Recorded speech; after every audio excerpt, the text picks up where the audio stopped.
Bonsoir tout le monde. Bienvenue au lancement du tout nouvel avis de la Commission de l'éthique en sciences et en technologie, intitulé, vous le voyez, « Des bébés génétiquement modifiés ». Alors, merci beaucoup à vous toutes et à vous tous d'avoir accepté cette invitation de la Commission. Je m'appelle Françoise Guenette, j'aurai le plaisir d'animer cette rencontre. Ce sera un rôle assez succinct puisque vous êtes là et nous sommes tous là pour entendre les conférenciers qu'on entendra maintenant. Alors, je remercie notre hôte, évidemment, le CHU Sainte-Justine, ainsi que les diffuseurs de l'événement, Sainte-Justine, et l'émission Découverte de Radio-Canada. Et je salue la présence parmi nous des 4 panélistes que nous entendrons dans quelques minutes. L'objectif de ce lancement, bien sûr, c'est de vous faire connaître cet avis qui porte sur un sujet très controversé, soit la modification génétique des enfants à naître grâce à la biotechnologie CRISPR-Cas9. Alors, pourquoi la Commission de l'éthique en sciences et en technologie a-t-elle choisi de se pencher sur ce sujet? Avec quelle démarche, quelles précautions, quel travail? Et pour aboutir à quelles recommandations? Alors, nous entendrons successivement 4 intervenants avec qui vous pourrez ensuite échanger. Il y aura une période de questions d'une vingtaine de minutes. Alors, nous entendrons dans un premier temps le Dr Pavel Hamet, qui présidait le comité de travail qui a préparé cet avis. Alors, un peu plus tard, nous entendrons M. Yannick Doyon et la Dr Valérie Desilets, qui faisait partie de ce comité également. Je vous les présenterai en détail un peu plus tard. Et nous entendrons bien sûr également M. Jocelyn Maclure, président de la Commission de l'éthique en sciences et en technologie depuis janvier 2017, qui nous exposera les enjeux proprement éthiques de ce travail, de ce sujet, donc de la vie et les recommandations formulées par la Commission. Alors, je vous invite à entendre tout d'abord le Dr Pavel Hamet, président du comité d'experts mis sur pied pour préparer cet avis. Ça a été un travail de longue haleine, il vous le dira. Le Dr Hamet est détenteur d'une chaire de recherche du Canada en génomique prédictive. Il est présentement chercheur régulier au Centre de recherche du CHUM, dont il a été le fondateur et premier directeur. Il est professeur au département de médecine de l'Université de Montréal et chef du service de médecine génique du CHUM. Il nous rappelle d'abord le mandat de la Commission et ensuite, il nous explique la démarche utilisée par ce comité de travail. Monsieur Hamet. Merci beaucoup, Françoise. Bon printemps. Ça. Mon rôle, c'est pas de vous expliquer de quoi on va parler comme avis, mais pourquoi on le fait, qu'est-ce que c'est cette commission-là. La commission, c'est une commission d'éthique de sciences et technologies. Et en fait, notre rôle n'est pas la science et technologie, notre rôle n'est pas éthique, notre rôle, c'est de mettre les deux ensemble. C'est-à-dire de faire des balises éthiques tout en faisant place à l'avancement de la science et de la technologie, mais toujours avec l'attention à l'individu, toujours de s'efforcer de préserver l'intégrité humaine. Et la commission a des membres. La commission est nommée par le gouvernement de Québec. C'est une décision de table de ministres mercredi soir. Ça apparaît dans la gazette du gouvernement la semaine après, donc après la vérification qu'on n'a jamais été en cours, qu'on n'a jamais été condamné pour mentir à la presse. Et ça, les membres, ça, le secrétariat, et ça, des comités de travail pour chaque sujet qu'on choisit à faire, que ce soit à la demande du gouvernement ou à la demande de communauté ou à la demande de réflexion de la commission. On fait un comité de travail composé d'experts. Donc, il y a des membres nommés pour la membres de la commission qu'on pense qu'ont une expertise un peu plus large, un peu plus générale, de différentes venues, mais on s'associe toujours avec les experts pour un avis. Et le but, c'est de conseiller le ministère, conseiller le ministre, le gouvernement, de conduite à tenir dans un domaine. Et dans certains domaines, c'est plus important que d'autres. Je vais vous en mentionner quelques-unes de ces domaines-là. Donc, comme on a mentionné, notre président est là depuis 1 an et demi. J'ai eu des présidents précédents. Et je suis très content de travailler avec Jocelyn, qui a donné toute une nouvelle vue à cette commission. On a les membres de la commission, comme plusieurs sont ici. On a le secrétariat général qui est extrêmement important, qui fait pont direct avec le fonctionnement des ministères. Et on a les experts internes, on a des chercheurs et analystes, on a les gens de communication et services administratifs, sont tous essentiels parce que pour nous, c'est très important d'être fournis en information. On reçoit des coupures de presse, on reçoit toutes sortes d'informations pour d'être au fait de ce qui est important dans la société, de quoi on se parle, de quoi on parle, qu'est-ce que le public perçoit comme problématique. Quelques exemples, depuis 2003, moi j'ai commencé la commission en 2008, et on a plusieurs domaines qu'on a fait. Je vais vous donner un exemple sur la médecine personnalisée, parce que ça c'est mon domaine, et je vais vous donner sorte de conclusions qu'on a sorties de ce domaine-là. On est préoccupé avec des grandes préoccupations de nos jours. On est préoccupé avec l'intelligence artificielle. Comment on fait, on sait tellement pour l'intelligence artificielle, mais quel va être l'impact sur l'humain? Où est l'éthique de ça? C'est un bon exemple de ce qui est arrivé dans les derniers jours. Quand on donne tous les pouvoirs sur l'intelligence artificielle à la machine, on enlève le pouvoir à l'humain de contrôler l'intelligence artificielle, mais on peut piquer le nez dans l'endroit où on ne veut pas. C'est ça un peu notre rôle, d'éviter ça, de s'assurer que même dans l'intelligence artificielle, le pouvoir va rester à l'homme et la femme, à l'humain. C'est extrêmement important de réfléchir des conséquences des choses quand on donne un pouvoir à quelque chose qui préfère l'intelligence artificielle. Ce n'est pas qu'on l'est contre, mais elle doit servir à l'humain. L'humain ne doit pas être asservi à ça. Donc, c'est cette balance qu'on essaye de faire, et c'est le même sujet, c'est le sujet d'aujourd'hui. D'une chose très agréable de la commission, j'ai participé plusieurs fois à la commission de la jeunesse. C'était formidable pour la médecine personnalisée. On a fait tour des collèges. Après ça, il y avait une grande réunion pas loin de Québec des jeunes de 4 collèges qui ont préparé la réflexion. C'est très rafraîchissant de voir que les jeunes sont très intéressés. On a vu ça avec les journées de la Terre récemment. Les gens ont même des gens de secondaire ont déjà des opinions. Et on est mieux de les écouter parce que c'est ça la prochaine génération. Et si la Terre survit ou pas, ça dépend un peu d'eux. Donc, je suis très content de cette activité de la commission. Quelques exemples de la santé, des soins de santé personnalisés. C'est un domaine complexe, c'est un domaine qui est très important, ça va influencer la médecine, mais où sont les balises? Comment ça va préserver l'intégrité humaine? Juste comme exemple des recommandations de cette activité-là qu'on a durant un an poursuivie. C'est la recommandation numéro 1 aux organismes qui financent le règlement de la recherche, aux chercheurs à l'Institut national d'excellence, etc., de réaffirmer le principe d'utilité clinique et de la validité dans la décision. C'est très important quand vous faites un changement qui va donner les dépenses additionnelles aux services de santé. À quoi ça va servir? Ça peut servir à diminuer les coûts ou encore augmenter la qualité humaine, la qualité de vie pour les individus. Et c'est ça qu'on réfléchit et c'est ça qu'on recommande de faire par la suite. D'autres recommandations que le ministère de la Santé, en concertation avec les ordres professionnels, informe la population des limites de la fiabilité des tests génétiques et dangers liés à une mauvaise utilisation. Il y en a parfois des grands espaces entre ce que la science sait et ce que la médecine fait. Et le domaine génétique, le domaine modification génétique et même dans la médecine personnalisée, l'espace est très grand. Et il faut le compléter, il faut le remplir avec l'éducation du public, mais aussi de la profession qui exerce ce métier-là. Mais voilà, c'est quelques exemples. Ils sont nombreux. D'autres travaux qu'on a faits, c'était sur la télémédecine. La télémédecine, c'est formidable. On donne le service à distance à quelqu'un ça permet de ne pas de passer cette distance-là. Oui, mais est-ce qu'il va se sentir privé de ne pas avoir un contact personnel? Comment on fait pour examiner un individu avec des caméras et la lumière qui vient avec des gens qui ajustent ces lumières-là? on doit examiner un individu. Il y en a beaucoup de problématiques à régler, mais oui, c'est un avancement important.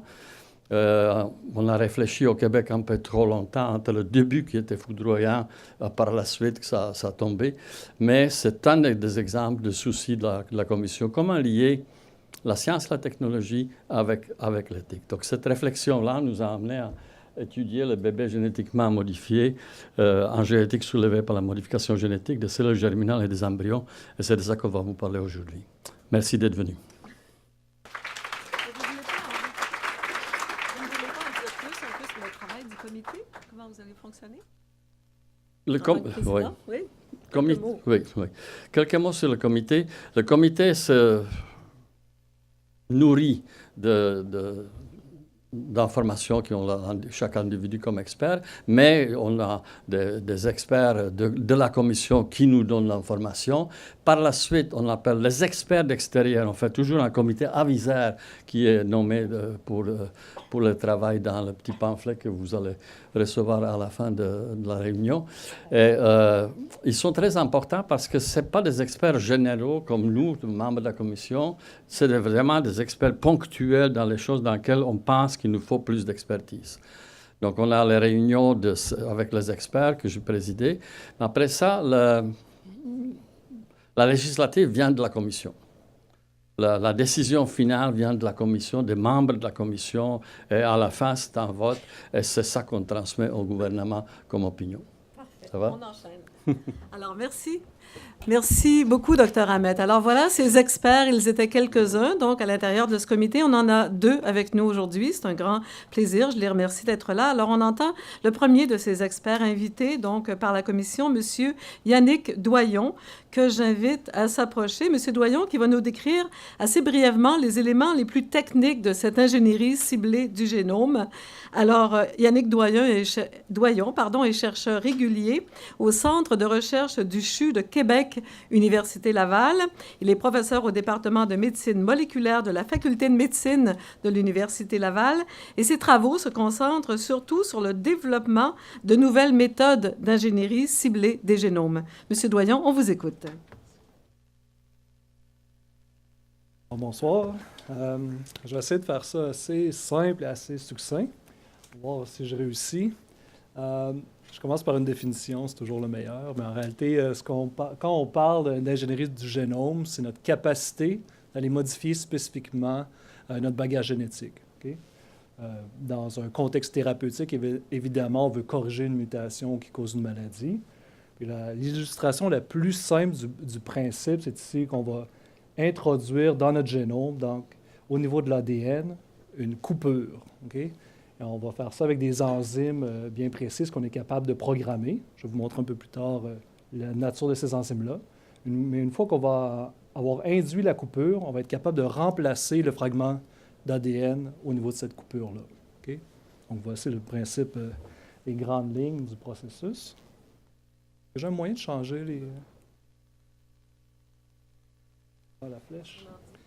OK, c'est bon. Bon indice. OK. Donc, la première fois qu'on a été capable de modifier de façon ciblée le génome des cellules humaines, c'était fait en 2005. OK? Ce qui est important de savoir, c'est à ce moment-là que le terme « genome editing » a été inventé. Okay? Puis, gardez en tête que c'est une biotech qui a créé ce terme-là. Et il y a quand même une suggestion derrière le terme de précision du processus. Un peu de chronologie ici, dans notre processus. Donc, à peu près il y a 25 ans, on a découvert que si on était capable d'aller faire une cassure à un endroit ciblé dans le génome, on pourrait changer cette séquence-là. Okay? Donc, à partir de ce moment-là, on tombait dans un problème qui était biotechnologique. C'est comment on va être capable de créer des enzymes pour cibler différents endroits dans le génome et aller changer sa composition. Okay? Et là, il y a plusieurs générations de ces types d'enzymes-là qui ont été créées à partir à peu près du début des années 2000. Et le grand changement qui est arrivé, c'est pour ça que vous êtes là ici, généralement, c'est l'arrivée des systèmes qu'on appelle les systèmes CRISPR-Cas9. Okay? Ça a été des systèmes bactériens qui ont été reprogrammés en 2013. C'est une facilité absolument déconcertante d'être capable de reprogrammer une enzyme pour cibler n'importe quelle séquence qu'on veut dans le génome humain. Okay? Donc, à partir de ce moment-là, c'est ce qu'on appelle un peu la démocratisation de toutes les technologies d'édition du génome. Parce qu'avant, la reprogrammation des enzymes était très, très complexe. Okay? Ça prenait des années réussir à faire une nucléase qui était spécifique et active. Alors que là, toute personne qui peut faire de la biologie moléculaire était capable de créer ces enzymes-là. Donc, très rapidement, ça a été appliqué, les technologies d'édition du génome, à une variété d'organismes. Okay? Plusieurs plantes. En agriculture, c'est des enjeux majeurs. Toutes les cellules pour la recherche biomédicale. Donc, très rapidement, ce système-là s'est démocratisé. Pour le contexte spécifique de la vie, c'est important de comprendre comment on voit l'édition du génome en thérapie et en médecine. Okay? Il y a deux approches générales que vous voyez à la gauche. Premièrement, les thérapies ex vivo, c'est-à-dire on va prendre les cellules d'un patient, comme les cellules du sang, on les met en culture, les modifier et les réimplanter chez le patient. Alors que d'autres approches thérapeutiques in vivo, on va les modifier directement les cellules dans un tissu, disons dans le foie d'un patient, pour corriger le défaut génétique. Okay? Ces deux approches-là, c'est présentement en clinique, okay? Aux États-Unis. Donc, ces deux types d'approches-là, ça commence, les premières phases cliniques. Ce qui nous concerne ici, dans le cadre de la vie, c'est vraiment la partie droite. Donc, là, on va aller modifier directement un embryon avec ces enzymes-là, et cet embryon-là va être réimplanté pour éventuellement créer un bébé. Donc, le docteur Desilets va tout vous expliquer le développement embryonnaire, un peu comment ça fonctionne et l'implication d'aller traiter les embryons avec les nucléases. Okay? C'est vraiment la partie droite qui nous concerne pour ce processus-là. Donc, ce qui est absolument important, peut-être que vous ne voyez pas en bas, mais c'est que les modifications qu'on va faire dans l'embryon vont être transmissibles à la descendance. Alors que toutes les applications thérapeutiques somatiques, qu'on appelle, vont être confinées à l'organisme qu'on va avoir modifié. OK.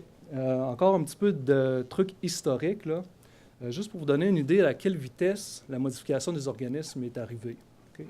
La première démonstration qu'on pouvait modifier les vertébrés, 2008. Okay? Puis techniquement, comment on fait, c'est on prend un embryon fertilisé, on va injecter la nucléase dans cet embryon-là, on va avoir mutagénèse ou changement de la séquence de l'ADN, on va avoir développement de l'organisme. Okay? Dans ce cas-là, ce que vous voyez, le poisson qui n'a pas de queue, mais enfin, on a inactivé le gène qui est responsable de la création de la queue. Okay? Donc, ces principes-là, ce même principe-là est appliqué pour les souris, pour les rats en recherche biomédicale. Mais très rapidement, vous voyez, là, 2014, premiers singes qui ont été modifiés okay, avec les systèmes CRISPR. Et 2017, les embryons humains. Okay? Donc, embryons humains qui ont été cultivés in vitro, en stade de quelques cellules, puis qui ont été ensuite détruits. Donc, c'est où on est arrêté dans la littérature, ce qui est publié. Puis là, les développements récents de probables modifications et implantations des embryons. Donc, c'est ce qui nous importe dans la vie ici. Donc, voilà, je suis terminé pour mon ouais.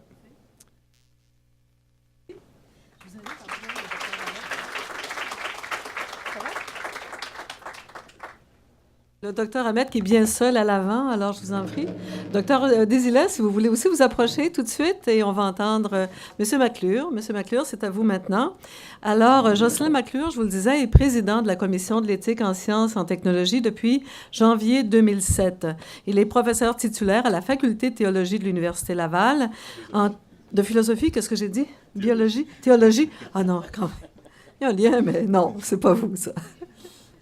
Je vais remettre mes lunettes, vous me permettez. Alors, la Faculté de philosophie de l'Université Laval. En tant que chercheur, il est membre de l'Observatoire international sur les impacts sociétaux, en fait, de l'intelligence artificielle, un observatoire qui a été créé en décembre dernier. Par ses travaux de recherche, ses interventions dans les médias, vous l'entendez certainement régulièrement à Radio-Canada, vous le lisez désormais dans la Presse Plus, M. McClure a contribué et contribue à l'avancement du savoir en suscitant une réflexion philosophique et éthique qui vise à une meilleure compréhension des grands enjeux de société ainsi qu'à des prises de décisions plus éclairées, décisions en matière de politique publique, entre autres. Il est l'auteur de Retrouver la raison, essai de philosophie publique, publié chez Québec-Amérique en 2016.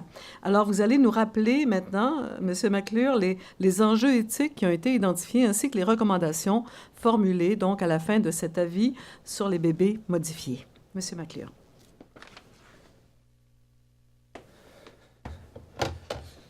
Merci beaucoup, Françoise. Merci beaucoup d'être parmi nous pour ce lancement de cet avis qui porte sur un thème absolument crucial pour l'évolution de l'humanité. Avant de vous présenter l'avis, je vais faire quelques remerciements.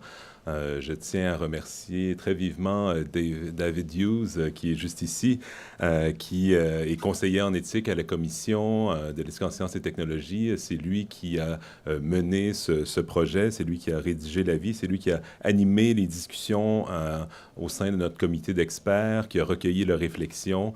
C'est lui qui a présenté aussi le fruit de nos réflexions aux membres de la Commission. Il a pris leurs commentaires, il a révisé l'avis, il a rédigé un avis qui me semble extrêmement à la fois clair, très, très pertinent, très équilibré. Je tenterai de vous expliquer pourquoi. Donc, David, je te remercie très sincèrement pour ce travail de grande qualité. Je remercie également Dr Ahmed qui a dirigé de façon très collégiale et compétente les travaux du groupe d'experts.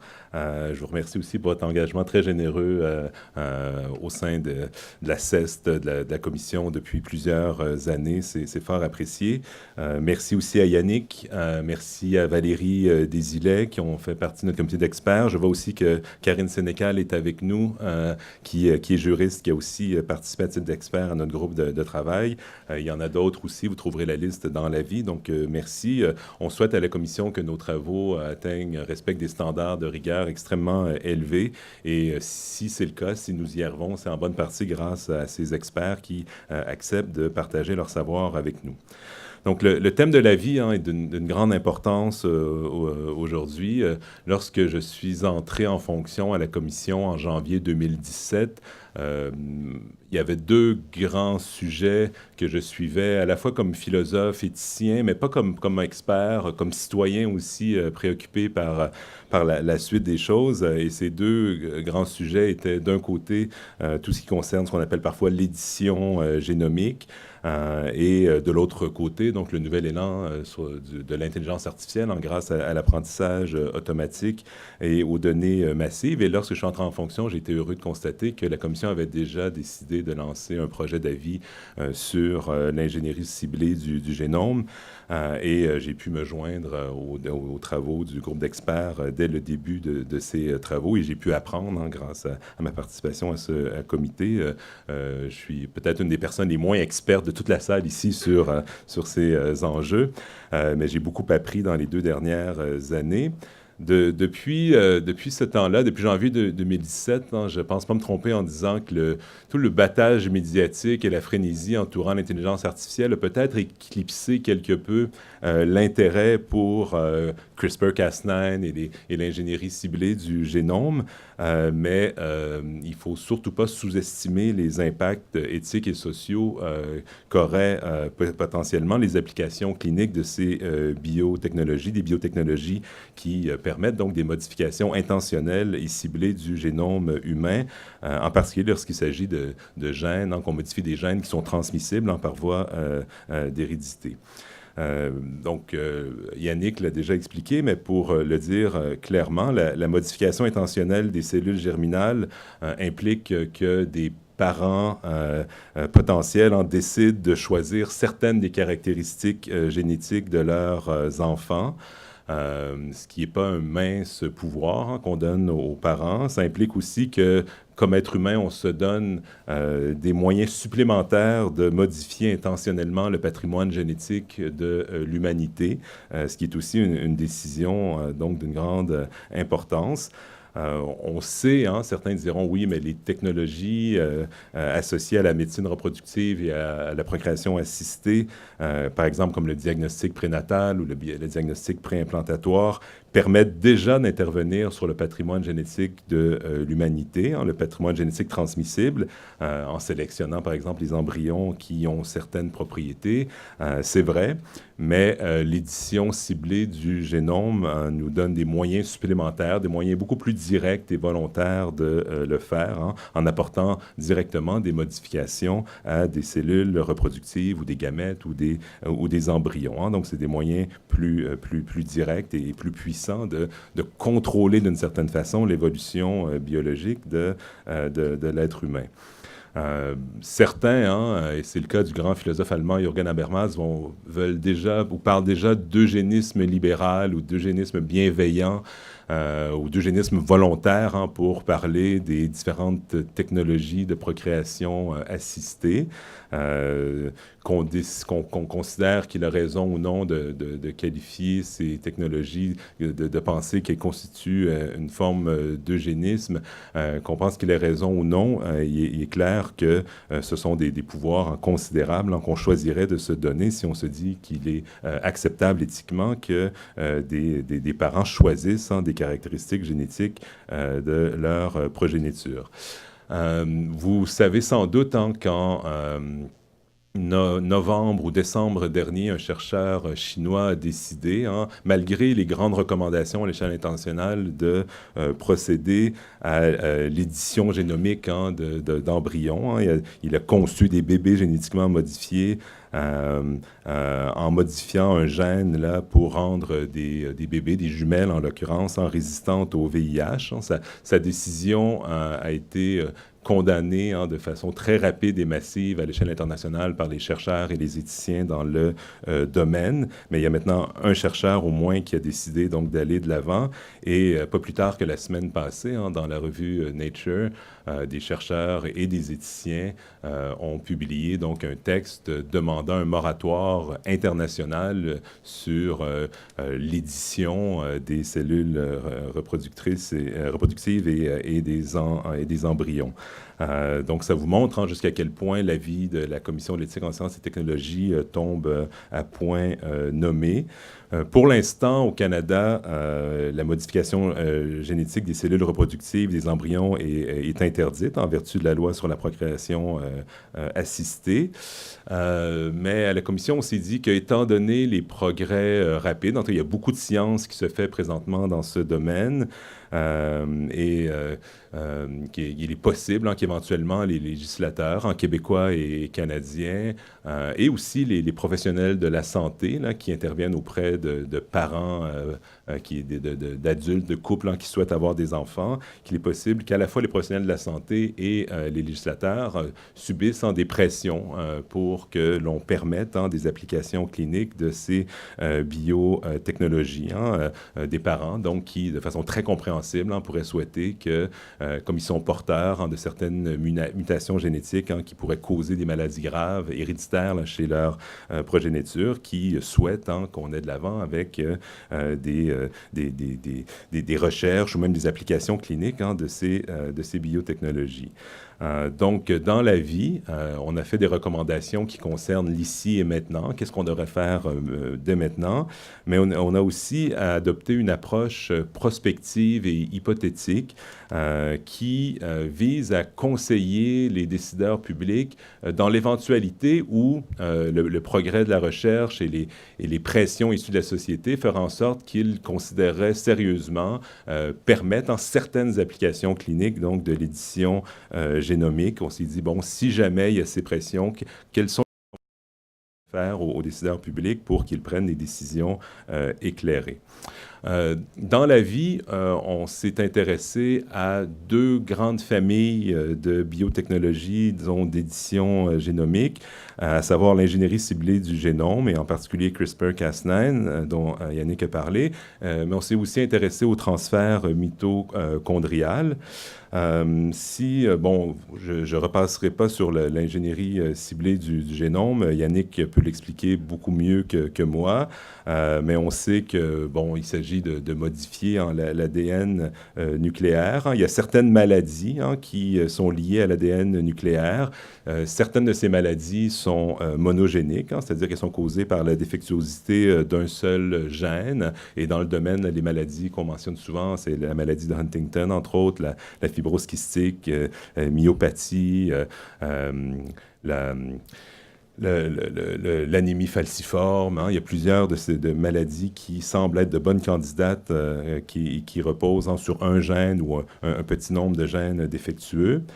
D'autres maladies sont plus complexes d'un point de vue génétique et résultent de l'effet combiné d'un ensemble de gènes ou de l'interaction entre des gènes et des facteurs environnementaux comme certains cancers. Et on comprend que cette ingénierie ciblée du génome a plus de chances d'être efficace lorsqu'il s'agit de maladies, par exemple, qui sont monogéniques. Eu égard au transfert mitochondrial dont on n'a pas parlé jusqu'ici, donc le transfert mitochondrial vise à réduire la quantité d'ADN mitochondrial défectueux dans les cellules en ayant recours à des cellules d'une donneuse dont les mitochondries sont saines. Il y a quelques techniques possibles. Une des techniques consiste à transférer l'ADN nucléaire de la mère dans un ovule énucléé d'une donneuse. Et de cette façon, donc, le lien biologique est préservé avec la mère, mais le remplacement de ces mitochondries défectueuses par les mitochondries saines d'une autre femme pourrait permettre la prévention de maladies mitochondriales. Dans les médias, vous savez, on a dans certains cas parlé de ces parents, ces bébés à 3 parents, parce qu'il y a du matériel génétique d'une tierce personne qui va être impliquée donc qui va être présente dans l'embryon. Mais comme la part d'ADN mitochondrial de la donneuse est la partie très congrue là, du génome total, global du bébé à naître, on a rejeté cette façon de comprendre les effets de cette technologie. C'est une façon de caractériser la technologie qui a tendance à dramatiser, au fond, ce qui se passe véritablement lorsqu'on va de l'avant avec un tel remplacement mitochondrial. Il y a certaines maladies qui sont liées à l'ADN mitochondrial. Je donne un seul exemple. Une cellule contient plusieurs mitochondries, chacune contenant plusieurs copies d'ADN mitochondrial, et une cellule peut contenir à la fois des ADN mitochondrial sains et défectueux. Et lorsque la proportion d'ADN mitochondrial défectueux atteint un certain seuil dans les cellules et les tissus, la personne peut présenter des symptômes cliniques de maladie. Donc, c'est pour ce genre de maladie-là que le transfert mitochondrial pourrait être efficace. Lorsqu'on se pose sur les enjeux éthiques de l'utilisation de nouvelles technologies, y compris de biotechnologie, il faut qu'on soit capable d'évaluer quels sont les avantages d'un point de vue éthique de l'utilisation des nouvelles technologies et les comparer avec les risques associés aux nouvelles technologies. C'est le cas aussi pour ces biotechnologies. Si on passe en revue certains des risques pour la santé de l'ingénierie ciblée du génome, on sait, c'est très bien documenté que une intervention qu'on veut cibler, précise et très spécifique peut néanmoins provoquer des modifications génétiques non intentionnelles ailleurs dans le génome. C'est ce qu'on appelle les effets hors cible, les off-target effects. Et ces effets hors cible peuvent, eux, possiblement créer des problèmes sur le plan de la santé. En tout cas, leurs effets sont très incertains. Les modifications génétiques aussi intentionnelles peuvent entraîner d'autres types d'effets inattendus parce qu'on sait qu'un même gène peut jouer un rôle dans plusieurs caractères phénotypiques différents. Ce n'est pas toujours une relation de 1 à 1 entre un gène et un trait phénotypique particulier. Donc, il peut avoir un effet bénéfique d'un côté et un effet négatif de l'autre. Un autre problème dont les chercheurs en sont tout à fait conscients, il y a beaucoup de recherches qui cherchent à voir comment on peut diminuer ça, c'est le fait que l'embryon qui a été modifié peut présenter ce qui est appelé un mosaïcisme cellulaire, c'est-à-dire que les cellules de l'embryon ne sont pas toutes génétiquement identiques. Il est possible que certaines des cellules aient été modifiées alors que d'autres ne l'aient pas été, d'où l'idée du mosaïcisme. Et encore là, ça crée des effets au moins incertains là, sur le plan de la santé. Et si ma compréhension est bonne, encore là, en tant que philosophe qui n'est pas qui a des connaissances pour le moins limitées en biologie moléculaire, je pense qu'une des grandes sources d'incertitude lorsqu'il s'agit de penser, d'évaluer l'efficacité de l'édition de séquences d'ADN relève du caractère systémique ou holistique du génome humain. Donc, les gènes, vous le savez mieux que moi, font partie d'un réseau d'interrelations extrêmement complexe et donc des modifications ciblées, étant donné que les gènes sont en interrelation et qu'on ne comprend pas la totalité de ces interactions entre les gènes, peut entraîner donc des effets imprévus, étant donné donc ces interactions et aussi étant donné les interactions complexes, toujours à découvrir entre les gènes et l'environnement des gènes, tant au sein du corps humain, mais même entre le corps humain et l'environnement. Et là, les recherches en épigénétique nous montrent aussi les liens complexes entre le génome et son environnement. Donc, cette complexité fait en sorte que même si on veut que nos interventions, nos modifications soient les plus précises et ciblées possibles, peuvent entraîner donc des effets secondaires inattendus. Les risques, il y a des risques aussi pour la santé du transfert mitochondrial. Lors du transfert de l'ADN nucléaire de la mère vers la cellule saine de la donneuse, une petite quantité de mitochondries maternelles défectueuses peut être involontairement emportée du même coup, ce qu'on appelle le carry-over.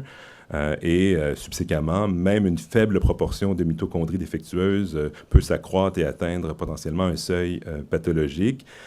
Certaines études suggèrent qu'il pourrait avoir au moins qu'il y a un potentiel d'incompatibilité entre l'ADN nucléaire de la mère et l'ADN mitochondrial provenant d'une autre femme. Donc, peu de choses sont connues pour l'instant au sujet des interactions entre les mitochondries de la mère et celles de la donneuse dans une cellule. Donc, on a besoin, la science a besoin de progresser pour qu'on sache s'il y a là des problèmes potentiels importants. Donc, de façon générale, sur le plan des risques pour la santé, on a fait le constat qu'il n'y a pas suffisamment de recherches précliniques, entre autres sur des modèles animaux en modification génétique des cellules germinales et des embryons. Il y a plusieurs autres types de risques possibles. Certains sont plutôt techniques. Là, je laisserai mes collègues en parler si vous avez des questions là-dessus. Mais ces risques donc, doivent être pris au sérieux. Aussi, lorsqu'on réfléchit de façon éthique aux impacts des technosciences. Donc, il faut prendre en considération les bénéfices potentiels, les risques potentiels, mais il faut évaluer aussi les nouvelles technologies en comparaison avec les options existantes. Quelles sont les autres approches possibles? Et c'est le cas au sujet des biotechnologies qui nous occupent. Et parfois, l'engouement pour pour de nouvelles découvertes ou des percées technologiques fait en sorte qu'on néglige les solutions existantes. Il y a des options en médecine reproductive qui existent présentement. Certaines d'entre elles exigent le sacrifice soit complet ou soit partiel du lien génétique entre les parents et l'enfant et leur enfant qu'ils souhaitent avoir. Évidemment, sur le plan du sacrifice complet, on pense à l'adoption, mais qui est toujours une option pour les parents qui sont porteurs de mutations génétiques délétères. Sur le plan du sacrifice partiel, on peut évidemment y aller par don de gamètes ou par don d'embryons. Il y a des options qui conservent le lien génétique entre les parents et l'enfant. Dans ses travaux antérieurs, avant que j'arrive en poste, la Commission de l'éthique en sciences et technologies avait évalué que les parents, en tant que parents, pour ceux qui ont un projet parental, du moins, il n'y a pas quelque chose comme un droit à l'enfant génétiquement lié qui existe ou qui devrait être reconnu. C'est-à-dire que les citoyens n'ont pas le droit, par exemple, d'obtenir des interventions étatiques pour que leur projet d'avoir un enfant génétiquement lié soit possible. On comprend, ceci dit, tout à fait le désir de certains parents d'avoir un enfant qui va être génétiquement lié et que ce désir-là est légitime et compréhensible, mais ça n'équivaut pas à créer un droit avec des obligations, qui viendraient avec des obligations de la part de l'État pour aider les parents potentiels donc, à réaliser ce droit. Mais on comprend que c'est un désir qui est tout à fait compréhensible. Donc, sur les options existantes, bon, évidemment, on peut y aller donc, par la procréation assistée, et entre autres, le diagnostic prénatal et le diagnostic pré-implantatoire, donc, peuvent être d'une grande efficacité pour plusieurs parents potentiels. Il y a aussi des options qui relèvent davantage des thérapies somatiques, c'est-à-dire que plutôt que d'intervenir sur les cellules germinales et les embryons, on peut décider de laisser la grossesse suivre son cours naturel et traiter l'enfant après sa naissance lorsque c'est possible, par tous les traitements, soit pour tenter de guérir ou soit pour tenter de contrôler les symptômes. Et on peut même penser aussi à l'application de l'ingénierie ciblée du génome, mais de façon somatique, comme Yannick l'a décrit, si ça s'avère efficace. Donc, il y a différentes possibilités aussi qui demeurent possibles, sachant que, bon, pour l'instant, de toute façon, c'est interdit de modifier des cellules germinales et des embryons. Et que de toute façon, l'efficacité de ces biotechnologies est très incertaine pour l'instant. Si on passe à l'encadrement, disons, normatif des modifications génétiques des cellules germinales et des embryons, donc je passe rapidement. C'est interdit dans plusieurs pays, et je le disais, y compris au Canada, étant donné la loi sur la procréation assistée. Lorsqu'il s'agissait donc de faire des recommandations sur les grandes questions éthiques que posent ces percées technologiques, on s'est référé à un ensemble de valeurs éthiques. Vous en avez la liste en quelque part. Je ne les passe pas en revue parce qu'il y en a plusieurs et souvent on pense à tort que la réflexion éthique, c'est d'identifier les grands principes abstraits qui sont pertinents. Ça, c'est une partie du travail et ce n'est pas nécessairement la partie la plus difficile. La plus difficile, c'est d'appliquer des principes abstraits à des situations concrètes et de penser l'interaction aussi entre ces principes qui peuvent s'entrechoquer. Donc, vous avez la liste des principes. Si je passe aux recommandations, ça va être la dernière partie de ma présentation.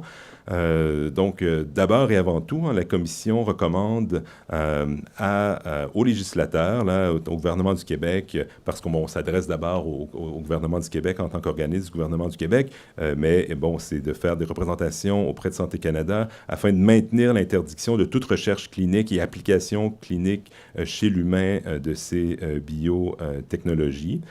Étant donné les incertitudes dont j'ai parlé tout à l'heure et les effets secondaires encore inconnus et imprévisibles.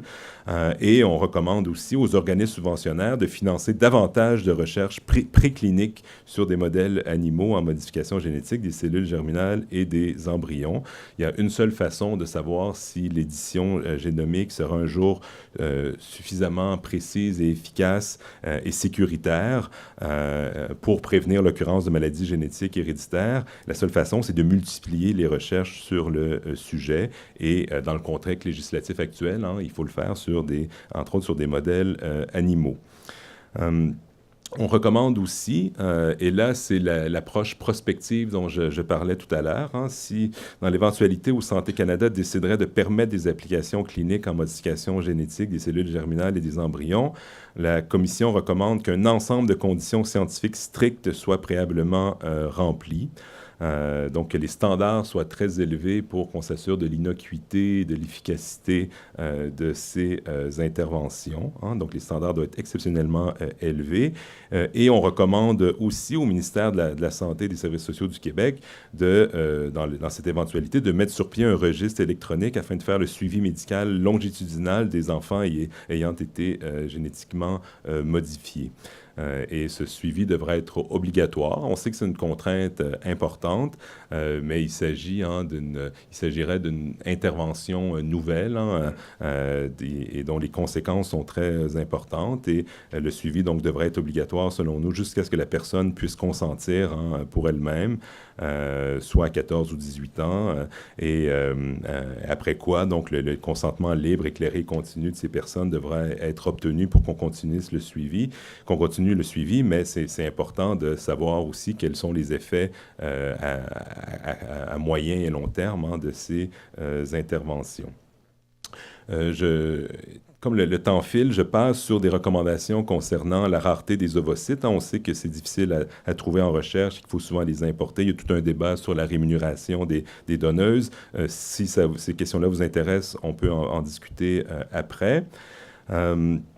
Sur le caractère éthiquement justifié des applications potentielles, donc en bioéthique, il y a des principes bien établis de bienfaisance et de non-malfaisance. Donc, il faut s'assurer que les bénéfices dépassent largement les risques.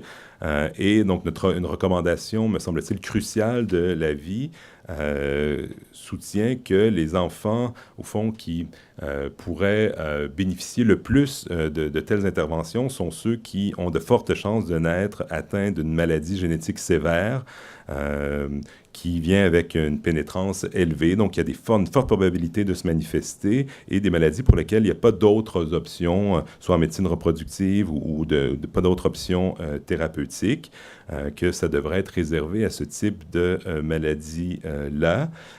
Donc, c'est la recommandation 6, là, de réserver ce type d'intervention uniquement aux maladies très sévères, à forte pénétrance, et lorsqu'il n'y a pas d'autres options reproductives et thérapeutiques. Donc, ça me semble-t-il que c'est une recommandation très, très importante.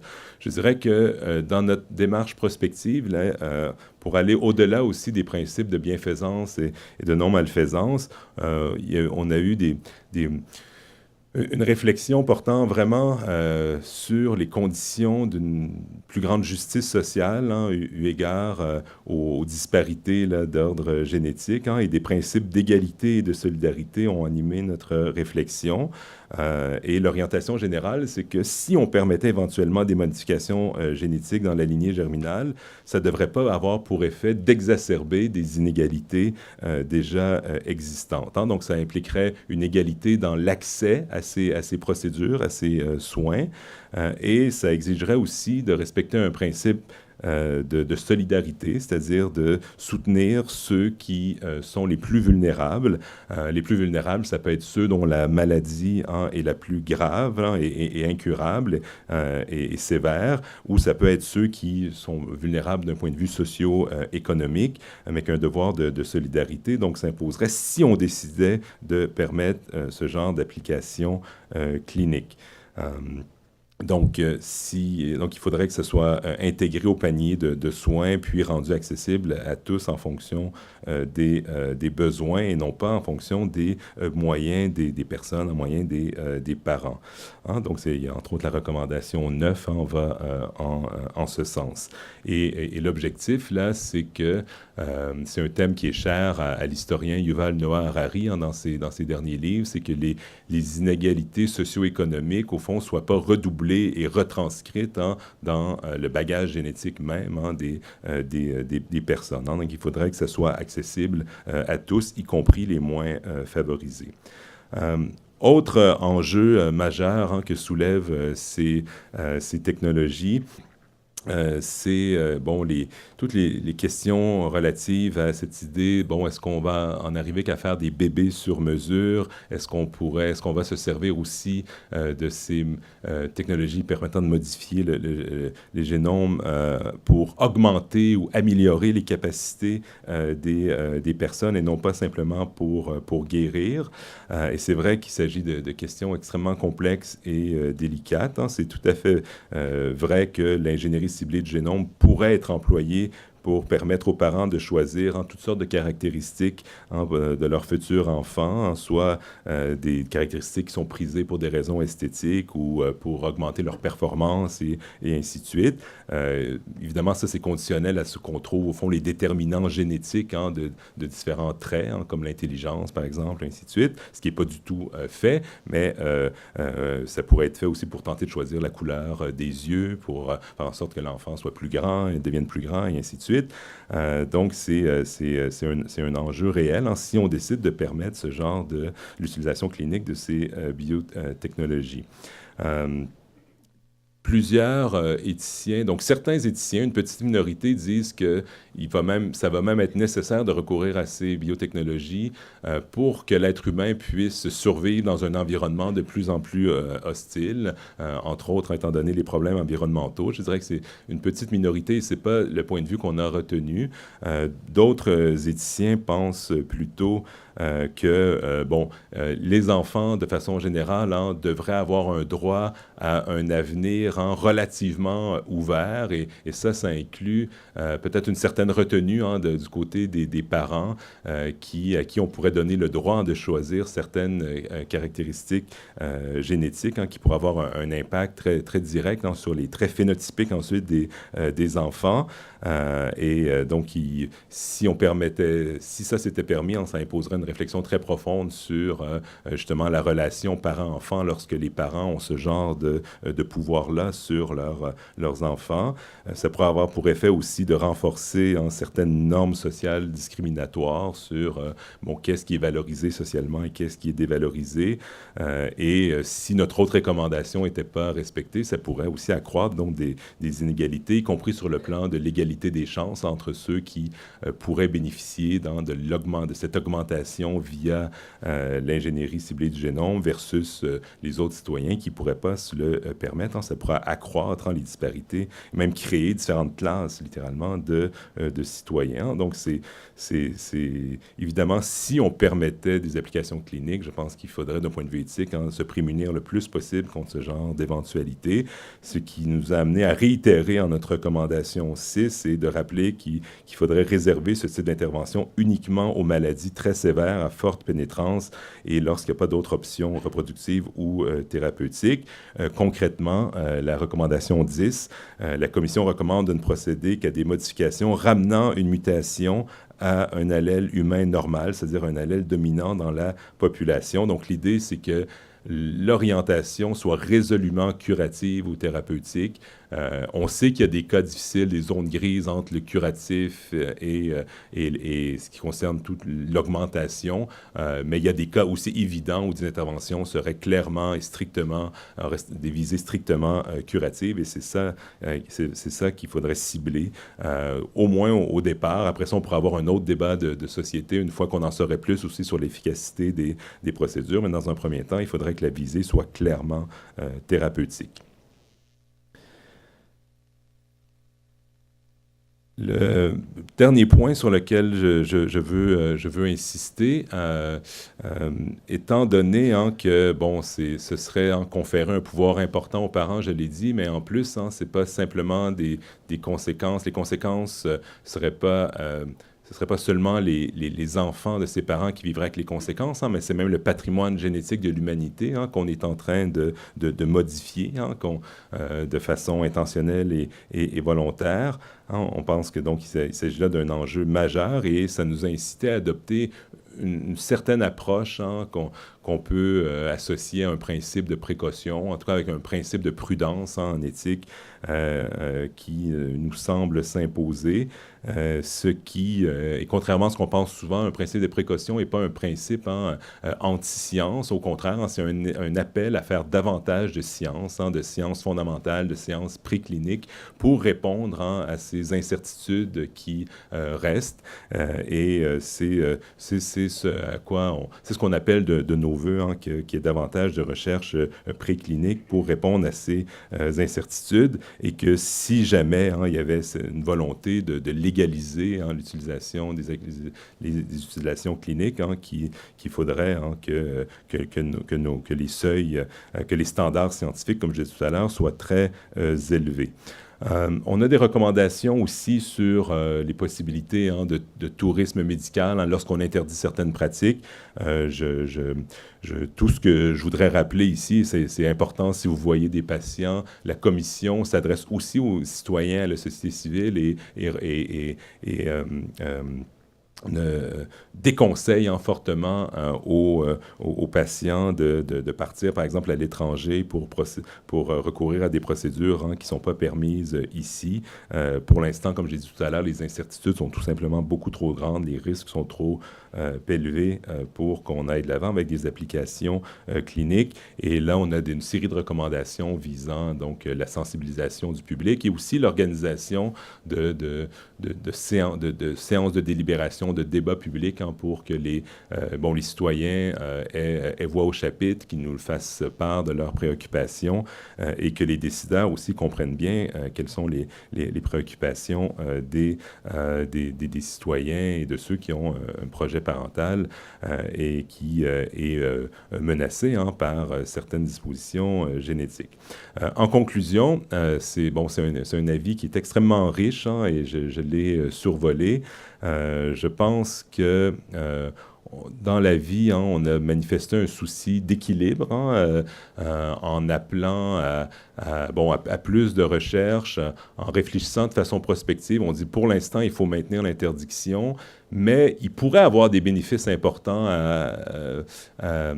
à permettre des applications cliniques de ces biotechnologies éventuellement. Il y a des personnes qui naissent avec des maladies héréditaires extrêmement graves, qui sont incurables pour l'instant, et si ces biotechnologies permettaient de faire des avancées sur ces plans, ce serait un bénéfice important pour des populations très vulnérables. Donc, c'est pas une résistance face à la science et au progrès technologique potentiel, mais il y a ce souci de prudence. Pour l'instant, il y a trop d'incertitudes sur les effets, sur les conséquences, les effets secondaires de ces interventions sur les enfants à naître et sur le patrimoine génétique de l'humanité. Si jamais on allait de l'avant, je rappelle que ces valeurs humanistes dont je parlais tout à l'heure, d'égalité et de solidarité envers les plus vulnérables, ces valeurs devraient, à notre sens, donc guider les décisions des décideurs. Merci beaucoup de votre attention.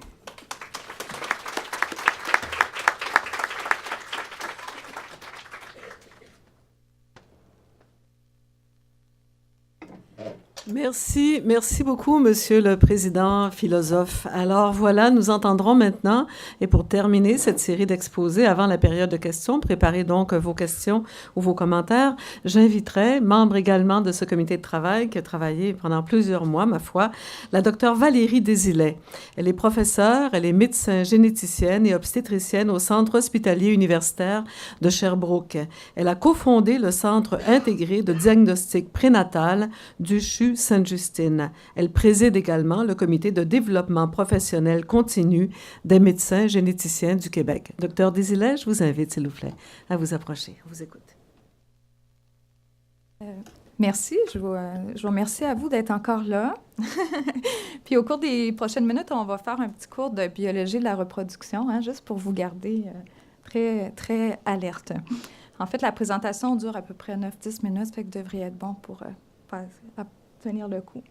Fait que, en fait, le but la présentation, dans le fond, c'est que toujours quand on a des considérations éthiques et tout ça, de faire la transition vers l'application clinique, ça représente toujours un défi. Puis je vais vous illustrer certains des défis auxquels on a réfléchi dans le comité, puis qui viennent en appui, en fait, avec les recommandations, qui pourraient vous éclairer un peu plus sur les recommandations qu'on a faites. Puis aussi, ça peut vraiment vous aider à comprendre le super tableau là, à la page 70 de l'avis qui dit un peu quelles sont les orientations là, qu'on juge que la recherche devrait prendre. Alors ici, c'était vous, il y a quelques années. Dans le fond, on est au tout début de la procréation humaine, où on a les pronucléus qui représentent chacun, dans le fond, le bagage génétique paternel et maternel. J'avoue, je ne sais pas quel est quel, mais ça, ce n'est pas important pour l'instant. Par la suite, assez rapidement, finalement, il y a une fusion des deux patrimoines génétiques. Puis à ce moment-là, on devient un embryon 46 chromosomes, puis c'est la base de notre patrimoine génétique. Tout de suite après, il y a des divisions cellulaires qui surviennent. Dès ce moment-là, on pourrait avoir en théorie des discordances dans le patrimoine génétique d'une cellule à l'autre. Quand on parle de mosaïque, dans le fond, là, je le fais très grossier, mais je pense que c'est plus facile à comprendre. Ça pourrait faire qu'il y a une cellule qui aurait une mutation, puis l'autre qui ne l'aurait pas. D'accord? Ça fait que ce phénomène-là, il est vraiment très crucial à la compréhension de nos recommandations. Par la suite, ici, on est au jour 3, post-conception. Ça s'appelle un blastomère, qui est composé de plusieurs cellules. Puis, ça fait partie des moments où c'est possible pour nous de faire du diagnostic préimplantatoire, donc de valider au niveau diagnostic si l'embryon porte une mutation ou pas. Ce test-là peut se faire soit en période au jour 3, ou au stade du blastomère, ou au jour 5, au stade du blastocyste. OK? Là, maintenant, vous êtes ici. Alors, quand on est au stade du blastocyste, dans le fond, la majorité des cellules sont pour le support de la grossesse. Puis, il y a simplement ces petites cellules-là qui composent la masse cellulaire interne qui sont dédiées à l'embryon. Ces cellules-là vont recevoir progressivement des informations, le plus souvent d'origine génétique, mais parfois aussi le milieu dans lequel l'embryon évolue peut faire certaines modifications. Puis, à ce stade-là, chaque cellule de la masse cellulaire interne a le pouvoir de devenir un humain complet. D'accord? Comporte toute l'information. Puis encore une fois, j'utilise cette petite histoire, votre histoire, en fait, pour souligner à quel point le moment où on regarde le bagage génétique de l'embryon, mais aussi le moment où on intervient sur le bagage génétique de l'embryon est crucial sur l'efficacité de notre procédure. Ça va, ça? Tout le monde a bien compris? Ah, vous êtes gentil. Parfait. Merci. L'autre élément aussi, c'est que, je le répète, mais d'une façon un peu inverse, vous voyez que ça survient quand même assez rapidement, tout ça. Fait que dans le fond, c'est extrêmement difficile pour nous de traiter puis de diagnostiquer par la suite, voir si ça se fait, ou à l'inverse, de faire le diagnostic puis de traiter. Ça va vraiment trop vite parce que déjà, on remarque une différence de survie de l'embryon pendant la grossesse entre le jour 3 et le jour 5. Fait qu'on ne peut pas tarder. Fait que, je ne sais pas si vous avez remarqué sur la diapo de mon collègue, Dr Doyon, que quand ils sont intervenus là, pour le petit poisson sans queue, là, ils ont fait ça au jour, ici. Parce que c'est vraiment la seule façon de s'assurer que c'est présent dans chacune des cellules. Je ne dis pas que c'est toi qui as fait ça, Yannick, là, mais c'est comme ça. C'est la manière la plus efficace de s'assurer, de s'éloigner des risques de mosaïque puis d'augmenter l'efficacité de notre thérapie. Mais là, ici, on entend en génétique, vous avez entendu, c'est des maladies à gène unique. L'embryon, c'est assez rare qu'il y ait 100% de chance d'être atteint. Fait que là, on parle comme stratégie d'aller traiter un enfant qui n'a peut-être pas la maladie. Ça, c'est problématique. En tout cas, ça ne plaît pas tant à l'esprit. On ne répare pas ce qui n'est pas brisé. Fait que ça, c'est une des choses qui a émergé là, dans notre comité. Puis c'est comme à la base, là, puis qu'il faut réfléchir à ces questions-là. Puis c'est ça pourquoi, entre autres, on juge qu'on doit réfléchir un petit peu plus longtemps avant de commencer à ouvrir les vannes là, pour accéder à ces technologies-là. Donc, j'ai abordé le problème de diagnostic versus intervenir sans avoir l'assurance. J'ai parlé de situations où, finalement, le risque a priori de l'embryon d'être atteint, ça peut être une chance sur 2 dans le cas de conditions autosomiques dominantes. Ça peut être 25 % dans le cas de situation récessive ou liée à l'X aussi. C'est pas mal les risques généraux, donc 75 % qui soient corrects. On a aussi les situations où on a des cytopathies mitochondriales où le risque, ça, c'est les mutations mitochondriales, où on retrouve des mutations, des troubles très variables à l'intérieur du pôle de mitochondries qui, elles, peuvent avoir un risque de récidive jusqu'à 100 %, juste pour situer un peu la discussion. Donc, on disait que c'est difficile d'intervenir avant de pouvoir faire un diagnostic. Donc, on traite. Disons qu'on traite. On va dire on n'a pas le choix actuellement. On fait un traitement chez l'enfant là, pour réparer le problème d'ADN. Mais après, il faut vérifier si ça fonctionne. Hein? Vous êtes d'accord? Là, je vous ai dit, on est un peu serré dans le temps, mais peut-être la vie va faire éventuellement que les technologies vont arriver qu'on est capable de vérifier. Mais après ça, on vérifie quoi? Je vous ai dit que même au stade là, de la masse cellulaire interne, si on prélève une cellule, peut-être qu'elle, ça n'a pas marché, mais peut-être que l'autre à côté, ça a marché. Puis si on essaie de traiter, par exemple, une maladie neurodégénérative sévère de l'enfant, puis que la cellule qu'on a traitée, que ça a bien marché, ou celle chez qui ça n'a pas marché, finalement, celle chez qui ça n'a pas marché est devenue le cerveau de l'enfant, puis celle chez qui ça a marché, c'est les doigts ou, je sais pas, les reins, que ça n'a aucun impact. Fait que je mets ça un peu caricatural, là, mais c'est vraiment, c'est des défis qui demeurent quand même importants. Puis quand on veut vérifier, on vérifie quoi? Est-ce qu'on vérifie si notre procédure a fonctionné? Donc, on fait un seul test ciblé sur la maladie qu'on recherchait, ou on regarde les atteintes hors cible. Qu'est-ce qu'on fait? Parce qu'une crainte significative au niveau de la clinique, on a tous discuté très longuement, c'est le fait qu'on puisse, que notre, comme au golf, là, quand moi je joue au golf, là, ça ne va pas tout à fait où est-ce que je veux que ça aille. Donc, ça pourrait, en fait, ce tir hors cible-là pourrait finalement affecter un autre gène qui pourrait parfois même donner un phénotype pas mieux. Fait qu'on a voulu essayer d'aider, mais finalement, on n'a pas tant aidé que ça pour l'enfant, ou que finalement, ça a activé un gène, par exemple, de cancer, c'est comme une illustration classique, qui se manifeste 30 ans, 40 ans, 50 ans, après que la personne a eu ses enfants, d'où la transmission, l'impact là, de la lignée germinale, où parfois, il y a certains proto-oncogènes qui s'expriment, qui donnent des risques extrêmement larges de cancer. Il y a certains individus qui vont avoir leur premier cancer à 35 ans, mais on peut avoir un enfant de 2 ans qui a une tumeur osseuse sévère, la génération subséquente. Fait que ces préoccupations-là ne sont pas que théoriques, sont vraiment, vraiment importantes. Fait qu'on ne dit pas que ces préoccupations-là sont suffisantes pour dire on ne fera jamais ça, mais pour le moment, c'est difficile de quantifier les risques, en fait, puis aussi de voir de quelle manière on va se prendre pour essayer de les comprendre, de les minimiser et tout ça. C'est ça pourquoi on doit travailler un petit peu plus longtemps. Je dis « on », c'est pas moi qui va faire ça, mais qu'on souhaite que des gens prennent la balle au bon puis qui travaillent sur ce point-là. Le reste, j'ai pas besoin de... Je vais passer à la prochaine étape parce que mes collègues ont très bien adressé les autres points dont je voulais parler, mais tu sais, il y a un impact des choix qu'on fait, du moment, du type de procédure, puis du type de test qu'on fait pour regarder si la procédure a fonctionné, puis s'il y a des hors cible. L'autre point aussi, je repense, là, dans le fond, plus on avance dans la division cellulaire de l'enfant, en fait, plus le tissu qu'on étudie peut être différent de la majorité de l'enfant parce que, tu sais, ça peut dériver progressivement. Tu sais, comme au tout début, on a notre masse cellulaire interne, mais la masse cellulaire interne va se diviser en milliers de cellules. Fait que si, par exemple, moi, je dis, ah ben non, mais OK, notre option, ça va faire de diagnostic prénatal puis de prélever des cellules amniotiques à 15 semaines de grossesse.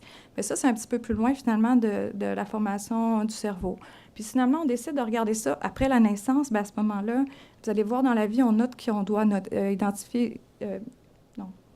échantillonner plusieurs tissus différents, justement pour essayer de répondre à cette problématique-là qui est celle de la mosaïque là, dans notre entreprise.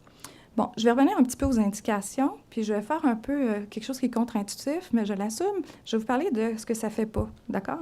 Fait que c'est pas une procédure qui détecte. Tu sais, si on fait la thérapie génique, c'est très ciblé dans une situation où on a une histoire familiale, ou éventuellement, si on fait des taux de porteurs, ce serait comme ça qu'on pourra le regarder, mais ça ne regarde pas, dans le fond, les anomalies chromosomiques, ça ne regarde pas toutes les malformations congénitales des enfants. En fait, la majorité des malformations congénitales ne sont pas le résultat d'hérédité monogénique. Fait que ce n'est pas une panacée qui va tout éliminer, j'aime pas le terme, là, mais tout prévenir ou empêcher la survenue de toutes les maladies humaines. C'est pas quelque chose non plus qui va éliminer ou diminuer le taux de porteurs de façon très, très importante pour certaines maladies, parce que dans la vie, on avait mentionné justement qu'on n'adressait pas la problématique, on n'adressait pas porteurs hétérozygotes parce qu'on est tous, chaque humain est porteur de mutations, un nombre important de mutations. Donc ça touche pas à ça.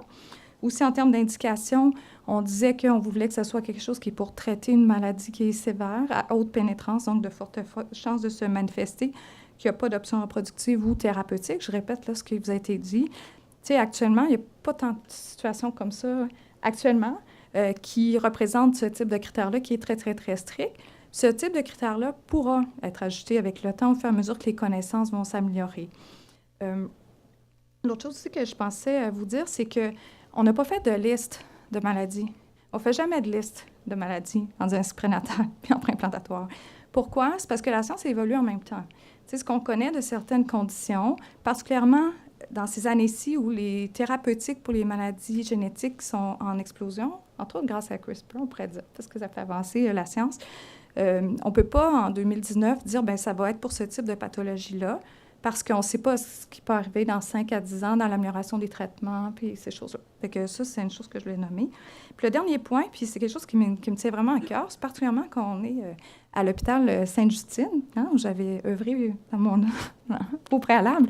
En fait, c'est une des recommandations de la vie, c'est que cet engouement-là, engouement, je crois, oui, il peut avoir un optimiste assez important sur cette capacité-là de modifier l'ADN des embryons, génère pas de stigmatisation, de discrimination envers les enfants handicapés actuels, qu'il n'y ait pas de déviation des budgets pour aider les familles, les parents d'enfants qui ont des maladies graves, qu'on n'ait pas à faire des choix, tu sais, parce que la science évolue beaucoup même. Il y a certaines thérapies maintenant qui sont développées pour plusieurs enfants avec des maladies graves qui demandent un budget. Il faut vraiment quand même respecter la dignité humaine, puis être tolérant envers la différence, puis acceptant là, envers tous les patients là, qui sont atteints de ces conditions-là. Alors, c'est ce que j'avais à vous dire. Je vous remercie.